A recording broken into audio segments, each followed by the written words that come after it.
All right, guys, good afternoon. Today we have our class on stars. It will be a good introduction class for this topic before spring break.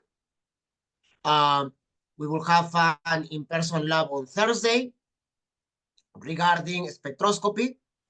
Okay, so make sure you attend because it's another lab that it will be, you cannot do online. All right, so if you miss that day, either you have to drop it or we will have to figure it out when you can make it up. Now, I did send an email to students who have missing assignments and labs, in which you can use next week to either um, log in so I can give you a hand with anything, any questions you may have, or you can submit them during spring break. All right. Um, I will be on campus on Monday, so if you feel free to stop by if you have any questions. We can also do that at the end of the class if it's okay, or on Thursday. Okay.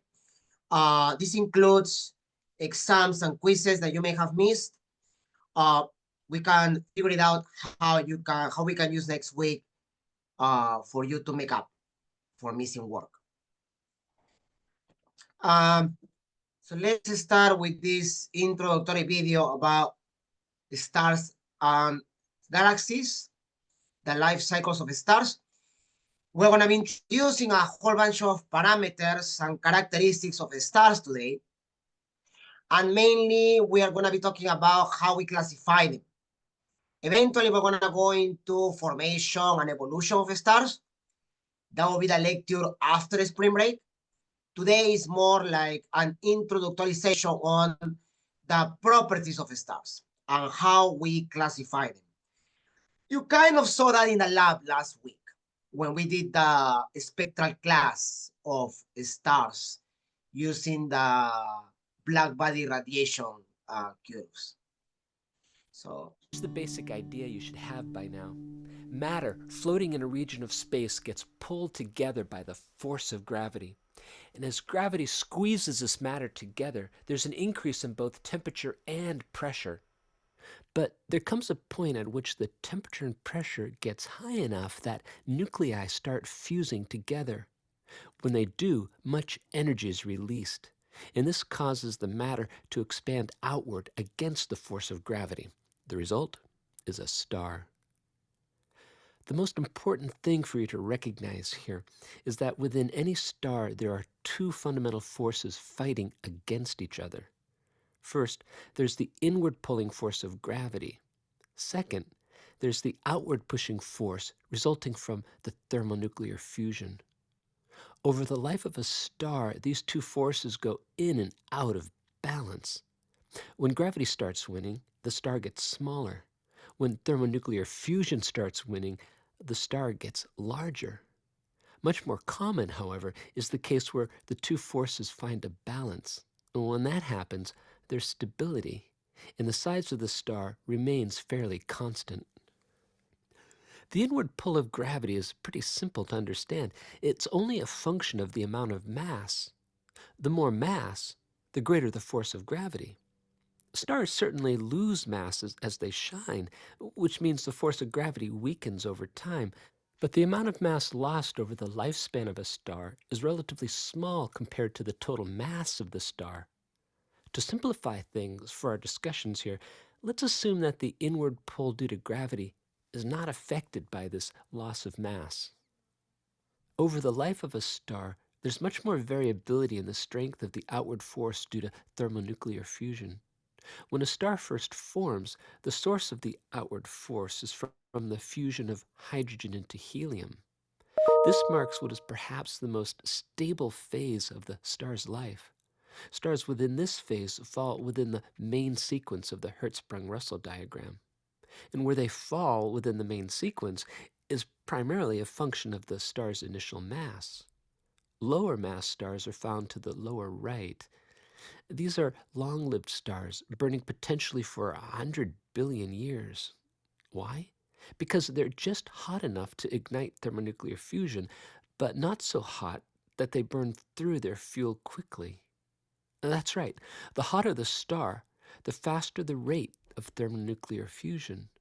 The more massive stars have a stronger inward pull of gravity, and this allows for more compression, hence higher temperatures and pressure, which means that thermonuclear fusion happens much more quickly. So these heavier stars are hotter, which is why they appear blue. They burn through their fuel quickly, which means they don't survive for as long as the lower mass stars. Their ages are measured in terms of millions of years, not billions. Now, I know that might seem counterintuitive. A star that has more mass is a star that has more fuel. You might expect the more massive star to last longer because it has more fuel. Well, it would, except for the fact that it burns through that greater supply at a much, much faster rate. So the brighter the star, the shorter its lifespan. As you can see from the Hertzsprung-Russell diagram, our sun lies somewhere in the middle along the main sequence. Its lifespan is expected to be about 10 billion years. It's already about 5 billion years old, so it's got another 5 billion to go before it... Before it what? Does it just fizzle out? Nope. This is where it gets interesting. So let's dig into the ultimate fate of our star, the sun, and that of other stars in the next lesson. Good. So yeah, the main idea is to at least show you guys the H&R diagram, right? That's the main idea of today's class, and the difference between different sizes, colors, and temperature of the stars. Okay, what happens next is, as the video stated, is what we will be studying in stellar evolution, right? The evolution of high and low massive stars. Okay, so as we have seen so far in class, whenever you're looking at the night sky, you can see stars of different colors. Some of those are brighter, some of those are dimmer, and this has to do with their luminosities, their temperatures, and their masses. Those are the main three parameters that you need to remember, okay? When we talk about luminosity, you may remember from the lab that we have spoken about the magnitude.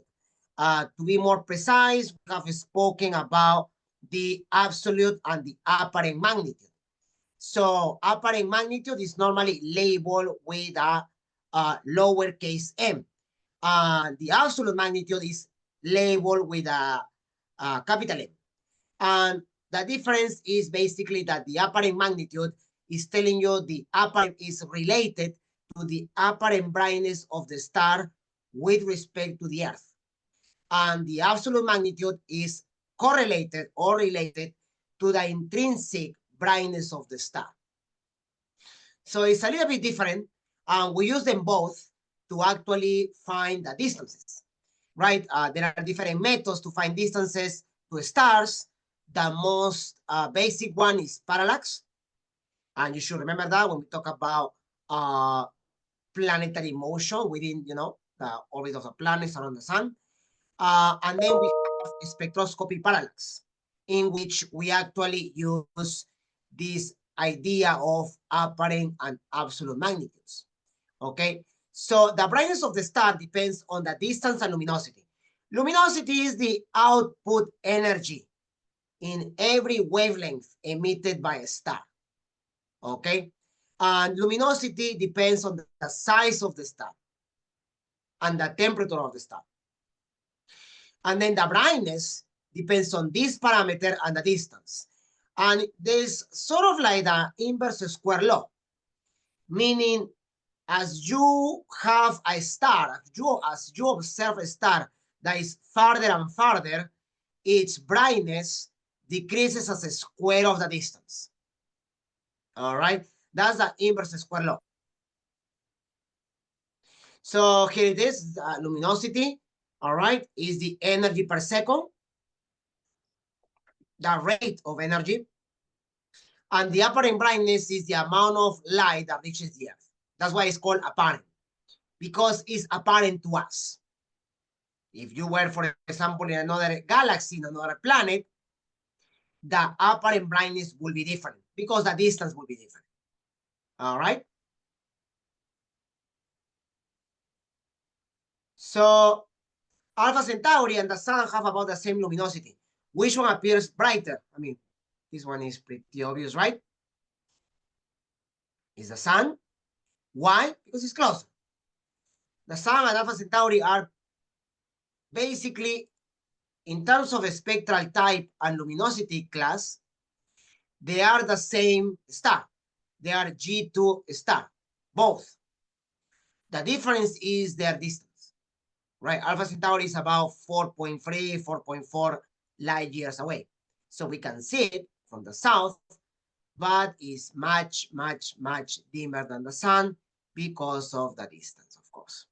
The same can be said when you look at the moon and when you look at planets like Jupiter or Saturn. Sometimes you can see a bright spot nearby them or near the moon. And some people confuse it with Venus.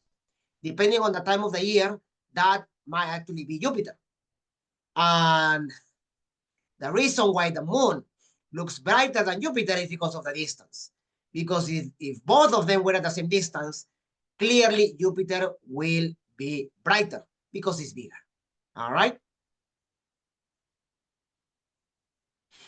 So the amount of luminosity, you can measure it as a hypothetical, you can draw a hypothetical sphere around the star, and you have different distances as light travels in space. So as you have different distances, the radius increases. That's why you have there, the area of the sphere is 4 pi r squared.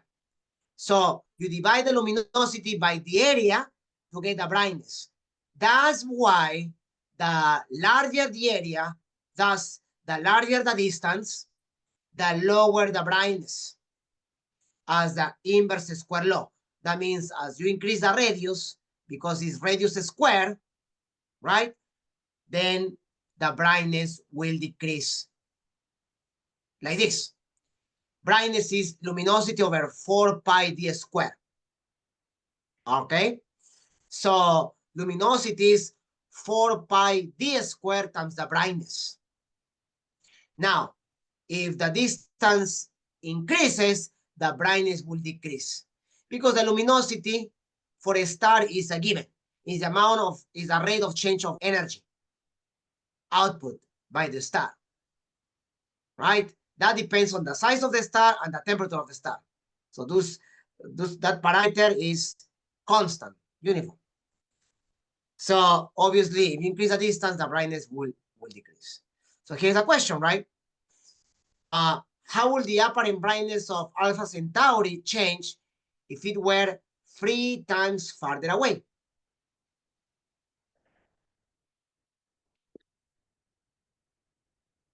Yeah, so 1 over 3 squared, 1 over 9, right? Very good. So I'm pretty sure some of you have taken physics or physical science. You probably have seen this before. We normally show students that with light bulbs. You can actually do that experiment in a lab by measuring the intensity and the power radiated by a light bulb, and then you can see how it decreases, right?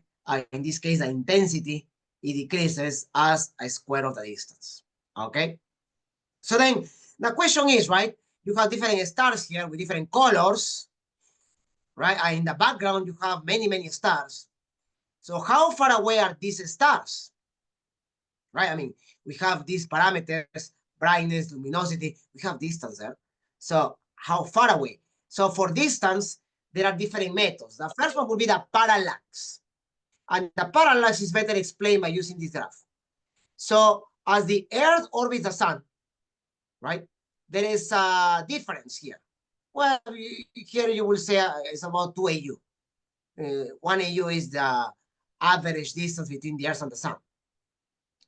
If you're looking at a nearby star, and please keep in mind, this is for nearby stars only, all right? If you're looking at stars that are millions of light years away, we don't really use this method, okay? Because this angle that we want to measure becomes too tiny to be relevant for the calculation. But for nearby stars, for example, Alpha Centauri, this will work, all right?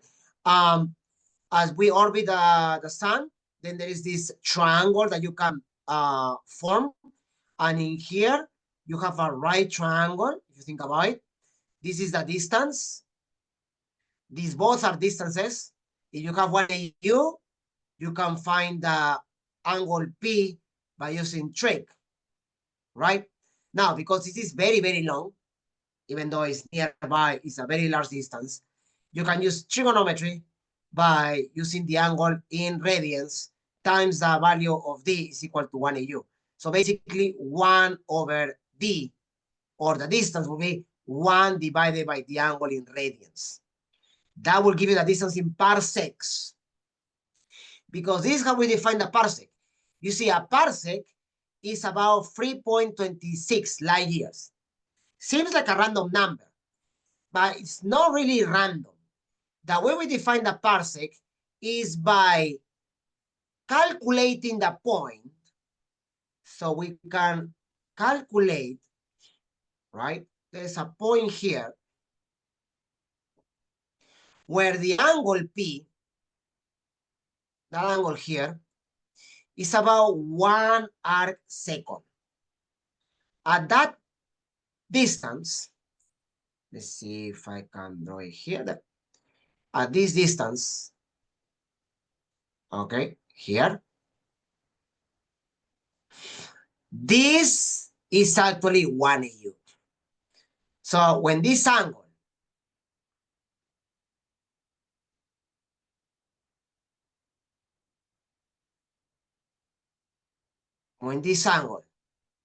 is 1 arc second, remember? So 1 arc second, right, is 1 over, so 1 degree, remember? So let's circle here. So 1 degree, let's put it this. Oh, yeah. 1 degree was, or 360 degrees is 1 circle, right? So 1 degree is 60 minutes and 3,600 seconds.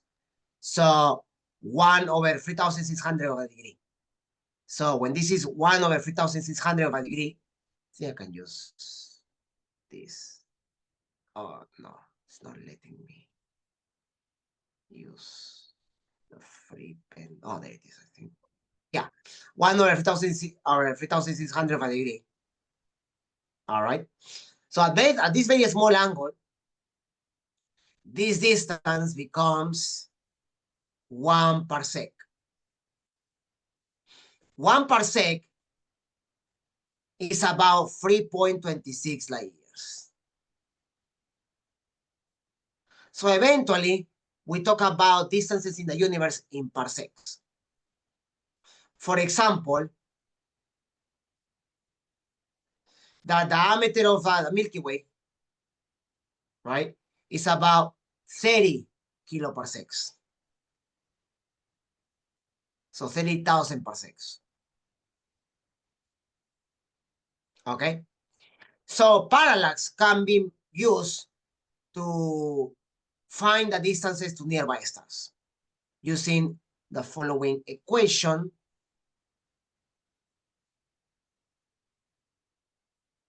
There. Okay? The distance in parsecs is 1 over P in arc seconds. It's actually in arc seconds. You can measure the angle in radians, but then you have to change it to degrees and then from degrees to arc seconds. Okay? And it makes sense because parallax angles are very tiny. The triangle that you saw here is not to scale. It's actually it says here, not to scale. It's an exaggeration of the triangle, right? You think about it, the distances are huge. So this angle will be very, very tiny. Now, in terms of luminosity, using our classification that we are going to introduce in this lecture, the H&R diagram, we know that the most luminous stars are about 1,000,000 times the luminosity of the sun. So when we plot stars, when we classify stars, we use the luminosity and the size of the sun and the temperature of the sun as a point of reference. Because the sun is actually about in the middle of this diagram. Conveniently enough, yeah, we place it there. So we can use the luminosity of the sun as a parameter to measure other luminosities. That's why it says there that the luminosity of the most brighter stars in the galaxy or in the universe are about 1,000,000 times the luminosity of the sun. And the least luminous are about 10 to a negative 4. So at that point, you're looking at red dwarfs. The luminosity of L sign is the luminosity of the sun. The same is going to happen with the sizes. We can measure sizes of the star by using r equals to 1, where r equals to 1 is the radius of the sun. Okay, so at the end of the day, the sun is a good point of reference to classify other stars. Oh, so here is the magnitude scale that I was talking before. Lowercase m, upper M magnitude, uppercase M, absolute magnitude. So you can compare the apparent brightness of star 1 and 2 by using that equation there, right? 100 M1, M2 divided by 5, 100 to the power of that, right? So in many instances, it's very appropriate to actually compare apparent brightness and luminosities of different stars. And the reason is because a lot of stars that we discover in the universe come in binaries. And you're going to see that we have a whole section on binary stars in here. Why? Because they are very useful to determine masses, distances, and period of stars at very large distances from our solar system. So there you have it. You have a comparison between apparent brightnesses, where we use the apparent magnitude, and a comparison between luminosities, where we use the absolute magnitude. Remember, the absolute magnitude is related to the intrinsic brightness of a star. Okay? So this one you should know from last class at the lab. We use a spectral analysis, and this is going to be more clear. Yes, it will be more clear when you do this week's lab, because we're going to be looking at a spectrum of different elements using a spectrometer. And you're going to draw them. And you're going to see how we find the lines of emission and absorption. All right? So we can measure stellar temperatures by doing the spectral type or spectral class. Because remember, this is related to the thermal radiation. All right? So an object will emit thermal radiation according to its temperature. And if you remember, blue is hottest, red is cooler. All right? That's because blue is related to more energy. More energy is more temperature. Right? Temperature is a measure of the average kinetic energy of particles. Okay? So what are properties of thermal radiation? Yeah, there it is, right? Hotter objects emit more light. Hotter objects emit photons with a higher energy. Yes, with a higher kinetic energy, to be more precise. Okay? And we can measure those temperatures. How? Using Wien's law. Now you know, because we did it last week. Wien's law allows you to plot the spectrum, the black body curve of each star. And then you can use Wien's law by using the peak wavelength or frequency that is directly related to the peak temperature of the star. So we can use that, and we can find the temperature of the star. And if you remember, we use the temperature of the star to classify stars, which we're going to talk about right now. So in terms of temperature, hottest star, if you remember from that lab, should be between 60 to 50,000 kelvins. All right. And the coolest star go to 2,500 kelvins. All right. So there's a huge range. And that is why it's one of the parameters that we use to classify stars in our H&R diagram. Remember, guys, when we talk about increasing temperature, we reach the new phase of matter. So we have solid, liquid, gas, plasma, and fully ionized plasma, right? When we measure this with the levels of ionization, more temperature, you have more free electrons. You are breaking the bonds between the molecules. That is the idea when you are, for example, boiling water. All right. But if you keep increasing the temperature to thousands, tens of thousands, and millions of kelvins, you get into the fully ionized plasma, which is basically the matter of stars. So every star that you see, I'm not talking about the surface, I'm talking about the core. The cores of stars are the millions of kelvins. The surface is in thousands of kelvins, tens of thousands in some cases. So that's the plasma phase. The fully ionized will be the interior of the star. For example, the core of the sun is at about 10 to 15 million kelvins, which is the temperature required to fuse hydrogen into helium. Okay?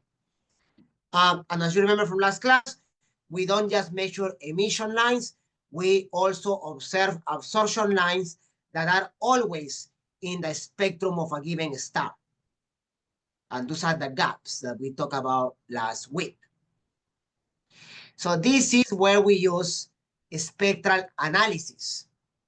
You see, when we talk about temperature, you should immediately remember that you use that to estimate the spectral type of a star. How? By using this, the OBAFGKM spectral type classification, where O is the hottest at about 60 to 45,000 kelvins, right? 40, and to M, which is the 2,500, 3,000 kelvins. All right, those are your red dwarfs. The sun, remember, is a G star, about 5,800 kelvins. Here's a mnemotechnic rule. I don't think you need it. It's very easy, right? OBAFGKM. All right. And then why do we use this? Because that's how we classify stars, right? The O, the B, the A, and then you have a number. That number was to give you the most specific temperature scale. So the spectral type, the number and the letter, right? O9, O7, A1, K3, they are related to the temperature of the star. But then you remember in Stellarium that there was another letter or a Roman number, sorry. For example, G2V or K34. What's that last parameter? You are going to learn about that today. But before that, let's see this. Which is the hottest star?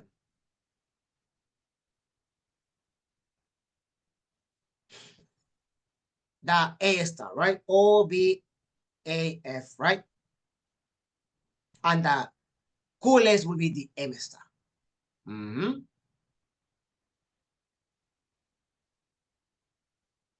So just extra information about stellar classification and the parameters. A lot of these calculations have been done throughout many years, right?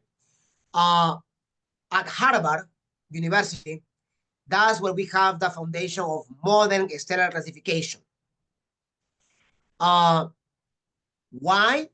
Because a lot of these require heavy calculations and measurements. And that's what we're going to talk about right now. We've been talking about temperature, luminosity, brightness, temperature, masses. So how are all of those parameters measured and how do we calculate all that, right? Because we're talking about objects that are very far, right? Within our galaxy or in other galaxies, right? So what are the different parameters and how do we measure and calculate those? So for example, how do we measure stellar masses? This is when having binary systems is very useful. Because if you have a binary system, you can see the light of two stars. Now, as one star goes in front of the other, as you can see in the figure, you have what you know as the eclipsing binary. And an eclipsing binary you start seeing more light of one star than the other. So that's why the apparent brightness, for example, of one of the stars decreases. There. And we can use that to measure the period of rotation. And you should remember that if you know the period of rotation of an object in space, you can calculate its mass by using Kepler's/Newton's laws. There was a relationship between period and the distance. That's what Kepler discovered, right? But then eventually, we also, by using Newton's laws, we know that there is a parameter that has some of the variables, some of the constants, like the gravitational constants, pi, and the masses of the stars. So that's one way to measure masses, looking at eclipsing binaries, right? MISAR and Alcor, right? Those are, that's an example in the Ursa Minor, right? Where you can see double star. So we can use spectroscopy to actually observe the stars orbiting each other. And the reason we can use Newton's laws or Kepler's laws is because these objects that are rotating in the universe or orbiting each other, they follow Newton's laws. Okay, our understanding of gravity. So we have different types of binaries. We have the visual binary, spectroscopy binary, eclipsing binary, the one that we just saw. And this is the thing. 50% of the stars that we observe come in binary systems. And many of them actually come from star clusters, right? Open or closed star clusters, which has always been the question about the sun. Was the sun part of a cluster of stars or a binary system? And the question is, maybe in its origins, but then eventually was pushed or ejected away from that cluster. We don't know exactly how, but that is maybe one of the reasons why now the sun seems to be like an isolated star. It's not uncommon, but it's not what we normally observe when we look at the universe with our telescopes. So you can observe a visual binary and measure orbital motions. Now, that's a visual binary. However, an spectroscopy binary is actually more interesting because depending on where we are located, one of the stars, because of the orbit, will seem to be moving towards us and away from us. Like if you follow the arrows and if we are here, as the star comes down, is approaching us. So that's when we see the blue shift. What is blue shift? If you remember when we talk about Doppler effect, blue shift is when the source is coming to you. So the intensity of light increases. Okay? So the wavelength decreases. Remember that light is an emission of wavelength. So if the source is coming to you, that wavelength will be compressed. As the star recedes from us, then you have a redshift because it's moving away from us. So we can measure the redshift and blue shift. And with that, we can determine the orbit of the star around A. And if we know the period of the orbit, again, we can calculate the masses of the stars. So there you are. That's another way of doing it. And an eclipsing binary, where you measure periodic eclipses. So how do we use all this? I mean, we talking about periods. So if we know that time, which is the period, right? Period is measured in seconds.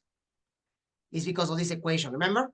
Period squared is equal to 4 pi squared over g times the sum of the masses multiplied by the average separation to a power of 3. So the average separation we can calculate. That's what we have on our telescopes. But then we can measure the period, and then using the equation, we can approximate the masses of the stars. All right? So that's how you can find the masses. So what parameters do you need to observe? So depending, you can observe the period. You can measure that. I just show you 3 examples. The orbital separation, that's actually with your telescope. The orbital velocity comes from 1 and 2 because the orbital velocity for seemingly orbital orbits, circular orbits, sorry, is the length of the trajectory 2 pi r divided by the period p. Distance of time, if you think about it. Okay. So by using this method, we have encountered that the most massive stars are about 100 times the mass of the sun, and the least massive stars are about 0.08. And those are still stars. Don't get confused with brown dwarfs, which, you know, they are known in the universe as failed stars. Okay? So there you have it.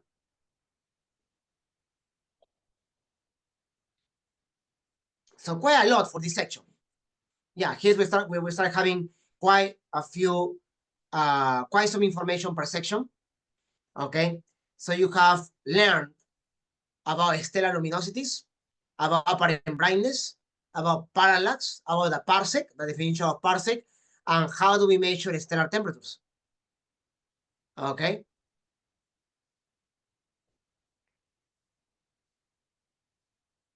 Now, the color of the star, remember, the color of the star is related to its spectral type, which is a reflection of the temperature. The hotter the star, the more blue it is. Okay. And then mass is using Newton's version of Kepler's third law. Yeah, because Kepler's third law didn't have the 4 pi square over gm m plus m. That was discovered by Newton using his definition of gravitational force, basically. By using that, you can find the correct relationship between the period, the parameter, the constant factor between the period square and the distance cube. Okay, so now we want to talk about patterns of stars. You see, in the lab after spring break, you're gonna plot stars in the H&R diagram.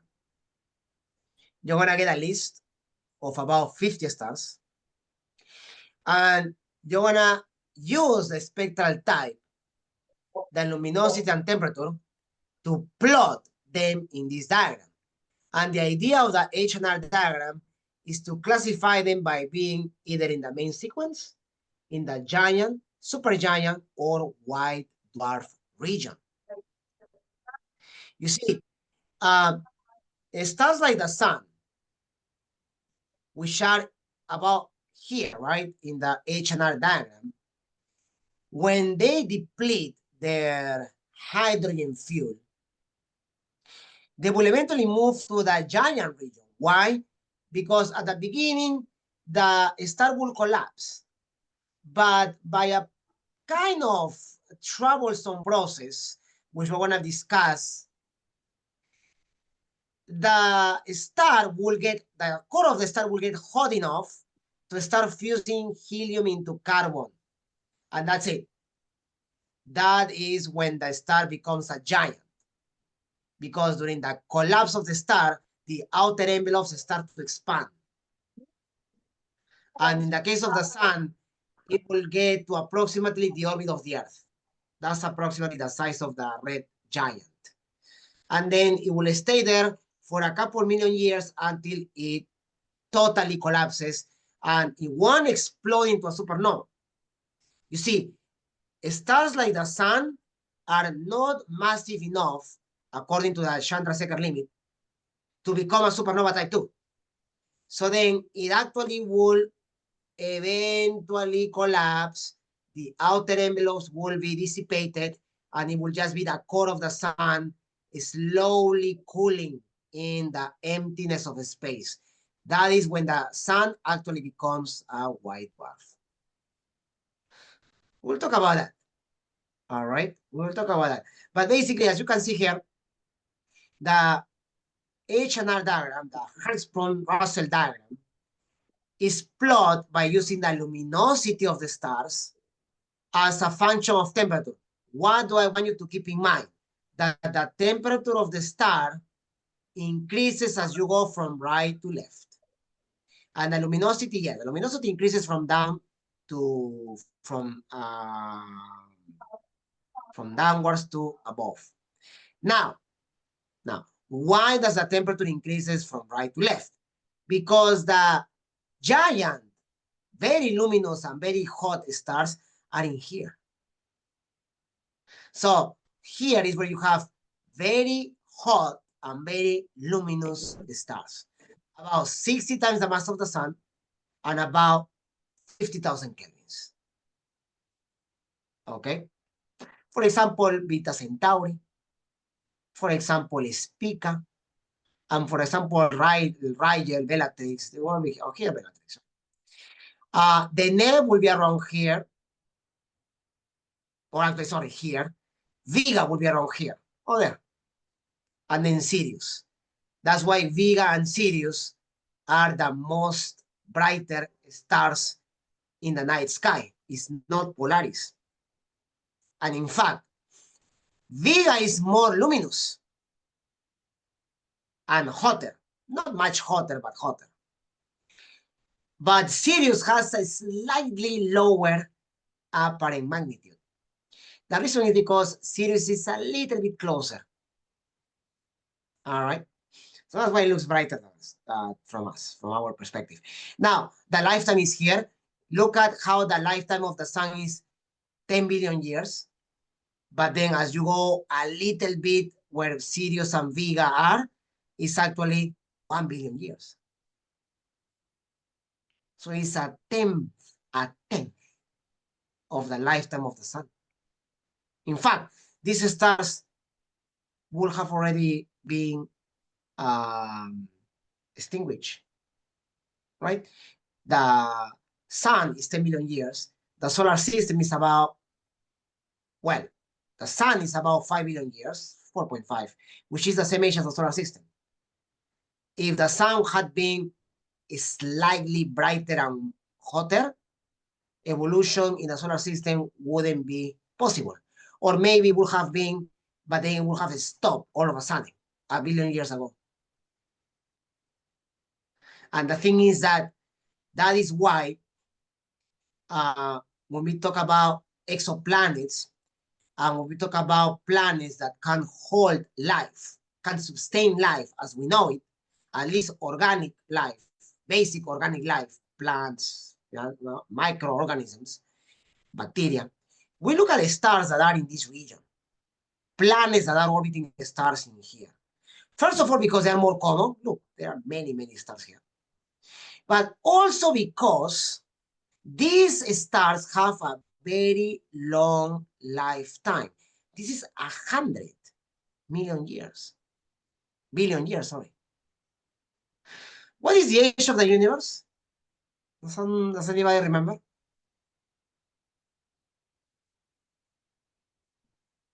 Yeah, so 13.8, 14 million years. The lifetimes of red dwarfs are way beyond the age of the universe. So that's why it's very tempting to actually look at planets that are orbiting red dwarfs. As we go up in here in the main sequence, this is all main sequence still, we start looking at lifetimes that decrease a lot, right? 10 to the 8, 10 to the 7. This is 10 million years. It's nothing, right? It's 100 million years here. So, as the video said, the more massive star has more fuel in its core, but it goes through it at a much faster rate. Okay. Also, I want you to keep in mind the diagonals. You see these diagonals are the radius. And as I said, we always use the sun as a reference. For example, the sun is here. So why do we have one here? Because that's the luminosity of the sun. This is 10 times the luminosity of the sun. 100, 1,000, 10,000, until 1,000,000 times the luminosity of the sun. And that's the top. So what about these diagonals? These diagonals are giving you the radius of the sun. Like this is 1 times the radius of the sun. So stars that are in this diagonal are the same size of the sun.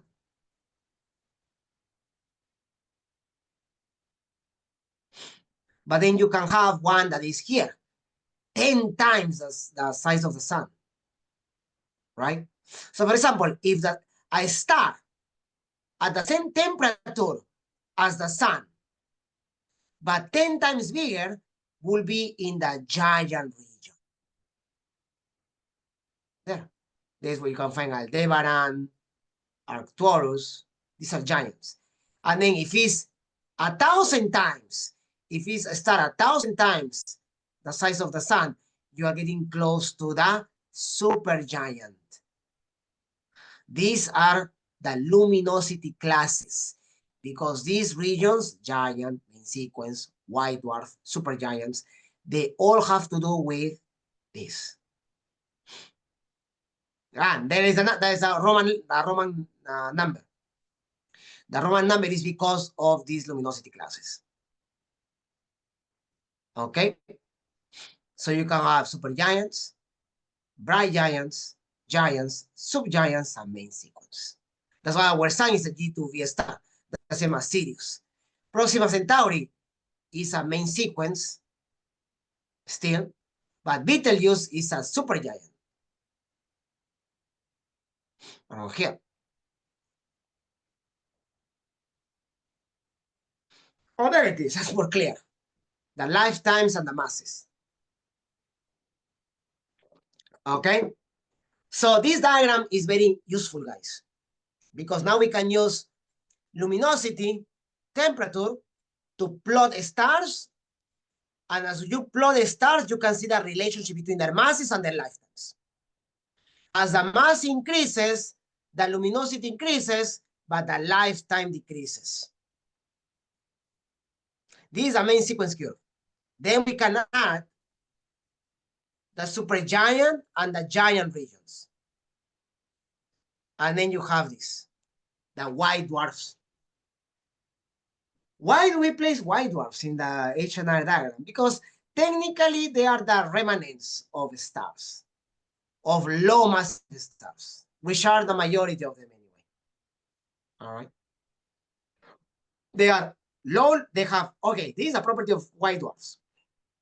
White dwarfs are very small dwarfs, but they are very hot.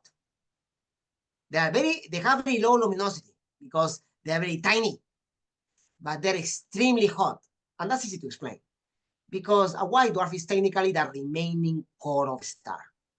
And if the core of a star is about tens of millions of kelvins, it makes sense that even though it's cooling in space, those cores are going to remain hot for a long time. In fact, we estimate the lifetimes of white dwarfs also to be close to the trillions of years. Which is why, theoretically, we know that the fate after a white dwarf is called the black dwarf. Well, guess what? We have never seen black dwarfs. It's a theoretical stage after the star has become a white dwarf. So here's a few examples there of some stars. So maybe some of you guys probably recognize some of these stars. Let's see. Proxima Centauri is a red dwarf. Proxima Centauri is the closest. And by the way, guys, if you actually read the news, it was a few months ago, almost a year ago, there was the famous, how do they call it? Candidate 1, Candidate 2. So I was reading that, you know, how we have this program that is trying to locate radio signals from space, the SETI program. So apparently they detected radio signals from a possible candidate, a potential candidate that was coming from an object orbiting Proxima Centauri. Apparently, it hasn't been proven yet. All right. And why was that so exciting?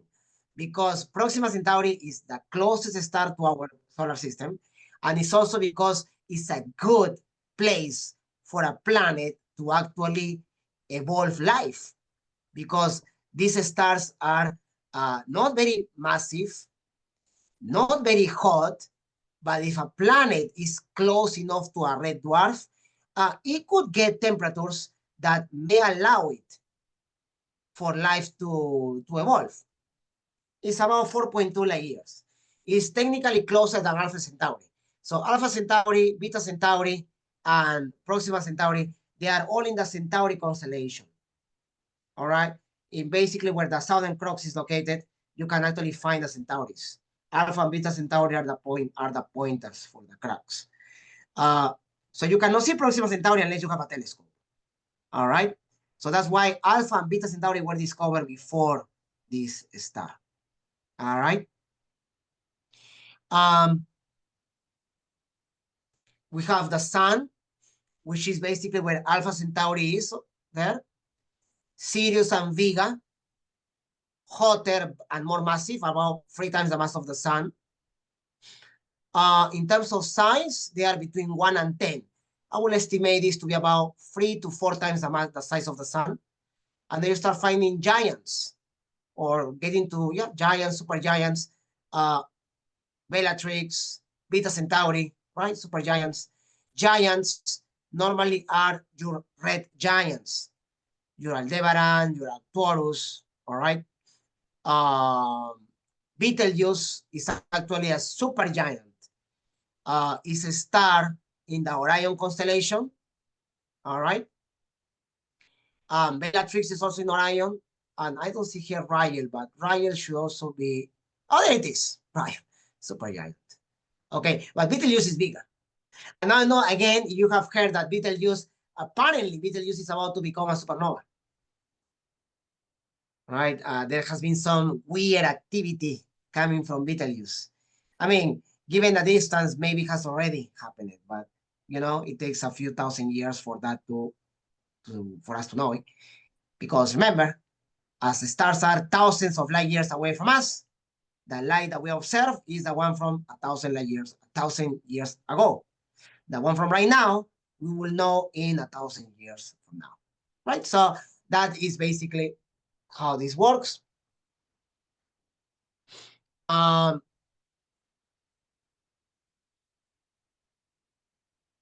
So some of you probably wonder about Polaris. Polaris is bigger and more luminous.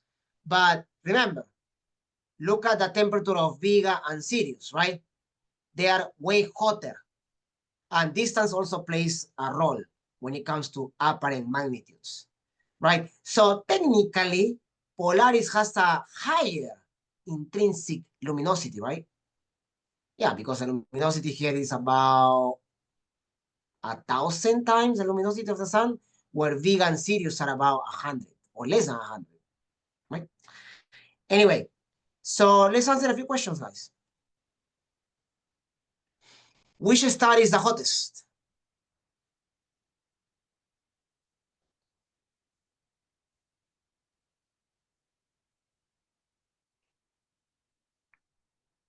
Right, look at the axis, so it will be A, right?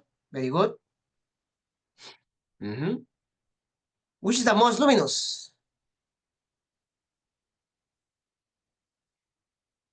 C, yep. There. Which star is a main sequence? D, yeah, here. That's the main sequence line, or curve. Yeah. Which star has the largest radius?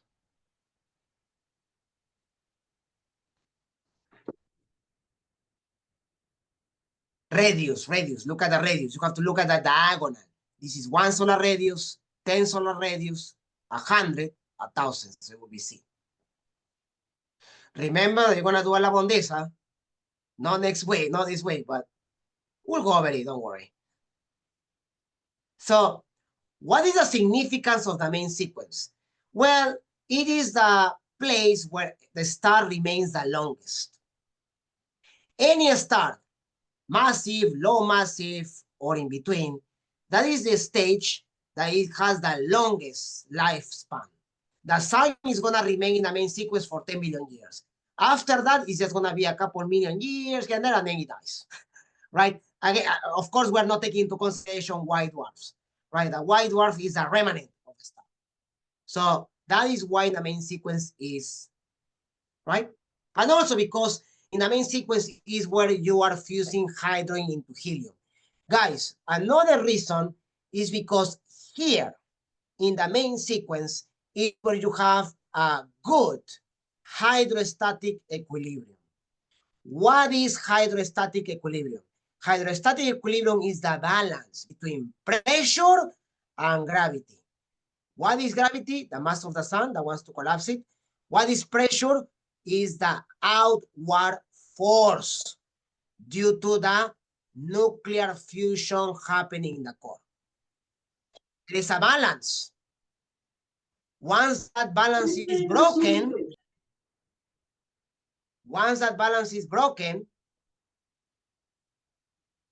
the star starts to collapse. Now, in the case of the low massive stars, there is a very chaotic process until what we call the helium flash, and then it starts while it becomes a giant. In the case of giant stars, it's more smooth. So that's why, for example, in giant stars, they get to produce many, many elements in the core. You have giant stars, for example, in Betelgeuse, right, or Rigel or Bellatrix. You're going to find that at the core you have hydrogen, helium, carbon, nitrogen, oxygen, silicon, up until iron. And then that is the last element, and you will see why when we talk about that. Mass measurements of main sequence stars show that the hot blues are, yeah, so we have talked about that already. So this is also correlated to temperature, so that's not surprising there. And the more mass, the lower the lifetime. Then we can use this to determine the spectral type and the luminosity class. All right. So we talk about it. This is hydrostatic equilibrium, pressure, balancing, gravity. And here are the ranges. Luminosity is go between 10 to a -4 to a million times the luminosity of the sun. Temperature, if we round it between 3,000 to 50,000 kelvins, mass is between 0.08 to 100 times the mass of the sun. All right. Seems to be the same. So this is the sun's life expectancy given its mass and temperature. Is 10 billion years. Thus, until the core has used most of the hydrogen, 10% of the total is used up. Okay, that's when you start seeing the imbalance between pressure and gravity. And then we can use that to estimate the life expectancy of a star that is 10 times more massive than the sun. It will burn 10,000 times faster its fuel. That will reduce it to 10 million years, approximately. That's a lot, right? That's crazy. And the thing is, the reason is because as more mass, if you think about it logically, you need more force to balance the amount of mass, right? It's like when you are lifting weights. Yeah, that's the best example I can give you. If you're lifting weights, you are exerting more force, you are doing more work if you are lifting more mass because you want to carry more mass, right? The same is in the case of the star. The star needs to balance way more mass if it's bigger, more massive. So it needs to use more force, it needs to use more fuel. Okay. Then we can also measure the life expectancy of low massive stars, 10% the mass of the sun. So that gives you 100 billion years. Right? And if you get to even lower than that, you start getting into probably, in some cases, close to trillions of years. 100 billion is already a lot. It's 100 billion, guys. It's about 8 times the size, 7 to 8 times the age of the universe. Interestingly enough, those are the most common type of stars that we can observe in the universe, the low massive stars. So in general, a high mass star has a higher luminosity. They don't live for very long. They are bigger and they are bluish. There's a whole color code for this.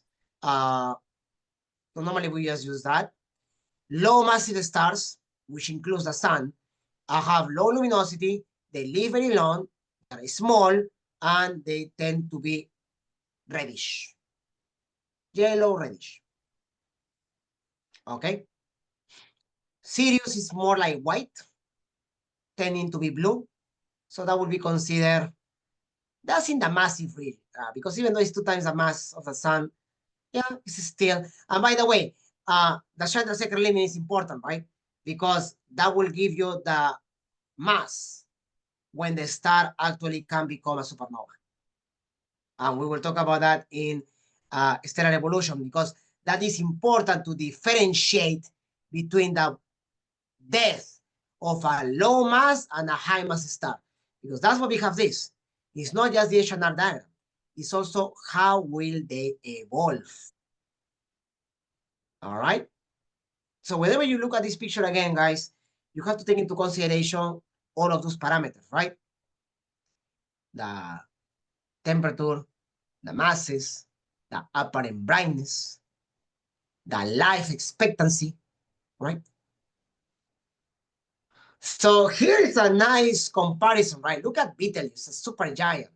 Aldebaran, a giant. Still, look at the size difference. And that little dot there, that's the sun. Procyon b is a white dwarf. Look at the difference. And look at the Earth. So yeah, funny enough, when the sun dies into a white dwarf, the size of that white dwarf may be approximately the size of the Earth. Maybe a bit smaller, but around there. Look at the size comparisons, right? So if you think Jupiter is big, then look at the sun. If you think the sun is big, look at Aldebaran. If you think Aldebaran is big, look at Betelgeuse. And there are even larger stars than Betelgeuse. But it's just an example there, right? So stellar properties, again, depends on the mass and the age. It's very important that we know that, okay? So as stars are larger and redder, they will exhaust their hydrogen core, and either they will be in the giant or supergiant region. However, if you have them in that section, then they will become supernova type 2. However, most stars that we classify in the H&R diagram, based on their masses and temperatures and luminosities, they are in the low mass region, and they actually end up being white dwarfs. Okay? So then you have a question like this. Which star is most like our sun? Yeah, here. All right. Which of these stars would have changed the least 10 billion years from now? That's actually a more interesting question. Think about life expectancy.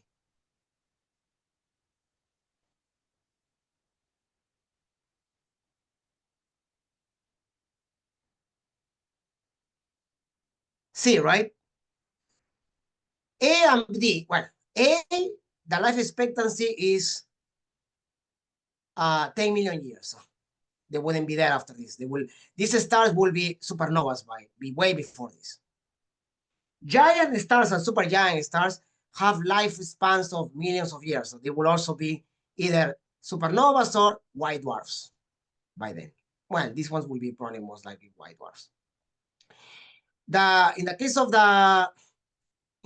the sun, the lifetime is 10 million years, so it will change. In the case of red dwarfs, since the life expectancy is of 100 billion years, 10 billion years is a fraction of that. It's a tenth. So nothing will happen. Not major changes. Yeah, see. Which of these stars can be no more than 10 million years old? Well, that's an easy one. Yeah, this one. Okay. So let's talk about some other properties. You see, when you have working the stellarium and you click on a star, sometimes it shows the type there. And many stars, they show us a pulsating variable star. What is that? Stars that are like this, that are changing their apparent brightness as a function of time. Now, there are many reasons why this happens. Sometimes it's intrinsic, sometimes maybe an eclipsing binary, sometimes maybe a combination of both. But the thing is that besides, or well, the main idea is that we can use variable stars to have a more accurate measurement of distances in the universe. You see, I show you guys the parallax, and I talk about spectroscopy parallax, apparent magnitudes and absolute magnitudes. You can use that with a luminosity and you get a distance. But a variable star, these stars can be very far from us. So we can use this period to see the changes in the brightness. And if we do that, we can actually measure the distances. So variable stars are any stars that have a significant variation of brightness. Some of them is because they don't achieve a balance between gravity and pressure. So they are expanding and contracting. This is actually something that we have observed. It can happen. Remember, the universe gives you room for all these scenarios. So if you measure the peak to peak, that will give you the period of variability. That's what we call this a light curve. It measures brightness versus time. Okay, so if the variation happens in a period of 50 days, it's very easy to measure that. If it happens in periods of hours or seconds or days, it's a bit hard. And this is the thing though, guys. Eventually, I'm going to show you how to use variable stars to find distances. There's a whole method that we call the Cepheid variable method to measure very long distances in the universe. Well, actually, they expand and contract in a period of 25 days because these 50 days is expanding, contracting, expanding. Yeah, they can do that. It actually makes sense. It wouldn't make sense if they contract and expand in periods of years. And the reason is because if you think about the balance, is as if you had not like a heart beating, but if you have like a piece of plasma, right, that is vibrating, right, like a wave. So those perturbations are the measurements that you are taking here. Now, if you think that's a little, you will see when we talk about pulsars. The period of a pulsar cannot even be measured in hours. We measure the period of pulsars in milliseconds. They are rotating very quickly. Very, very quickly. So this is actually not bad. Okay? And it's actually not bad because we can use this to have a whole section in an H&R diagram. We call it the instability strip. And actually, let me show you here. There. The instability strip is where you find Cepheid variable stars. These are pulsating variable stars. The most luminous are the Cepheid variables. And we can use them to measure distances because we can measure their apparent and absolute magnitudes. There's a whole lab that you're going to do on this, by the way. It's very nice, very, very good, because you actually will see how we can use data from galaxies to measure distances, not in light years, in parsecs, in millions of parsecs. So beyond our galaxy.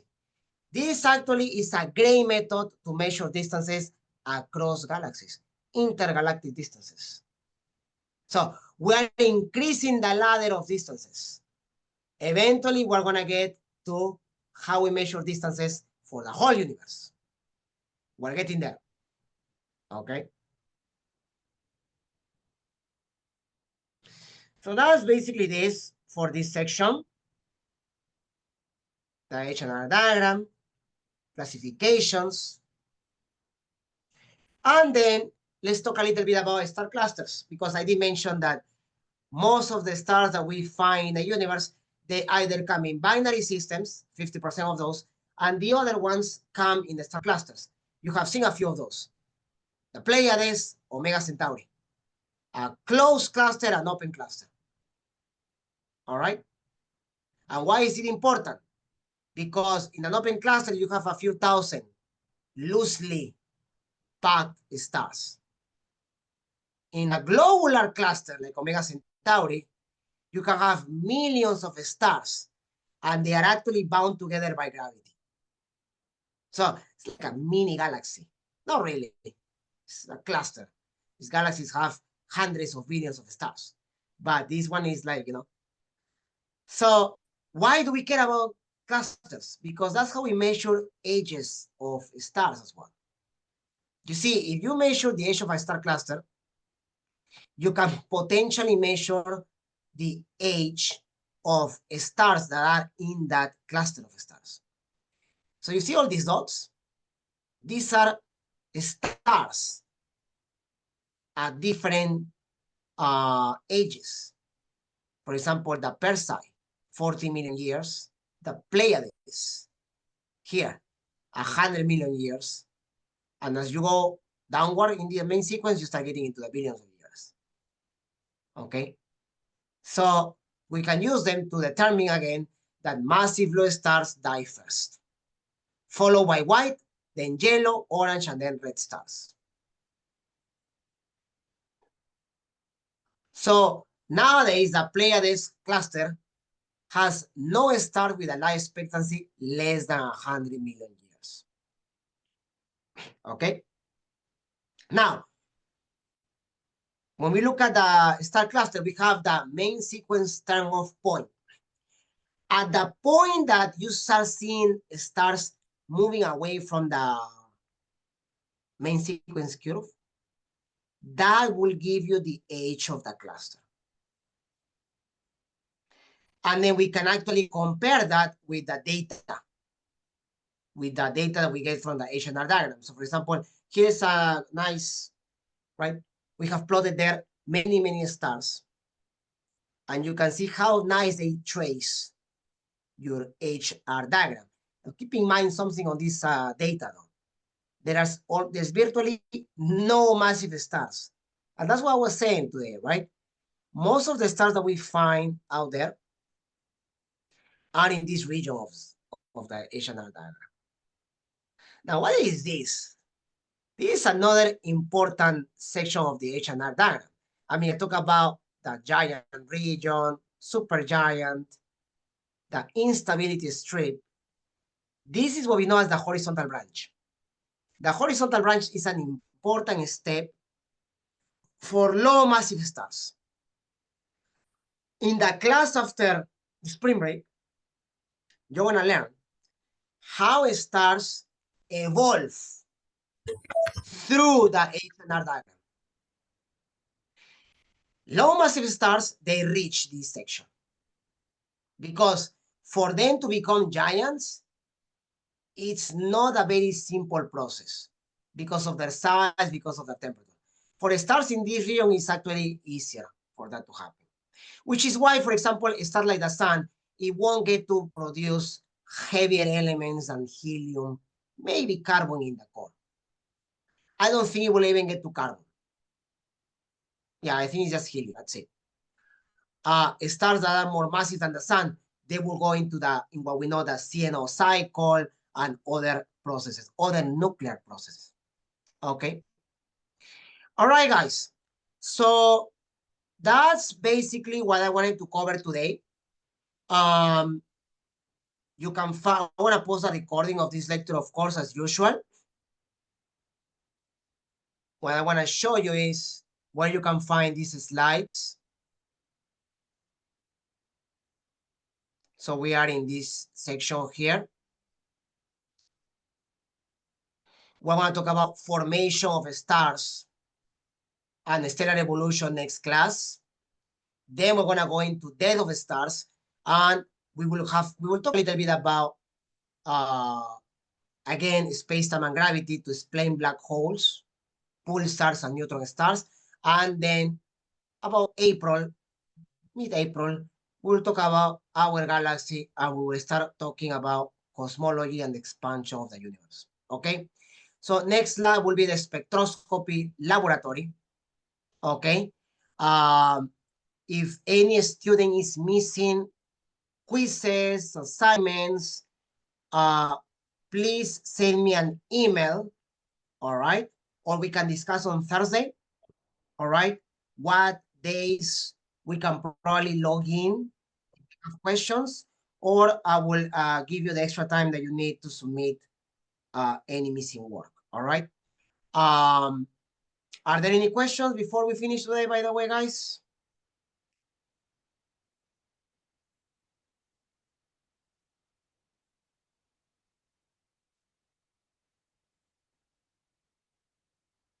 All right.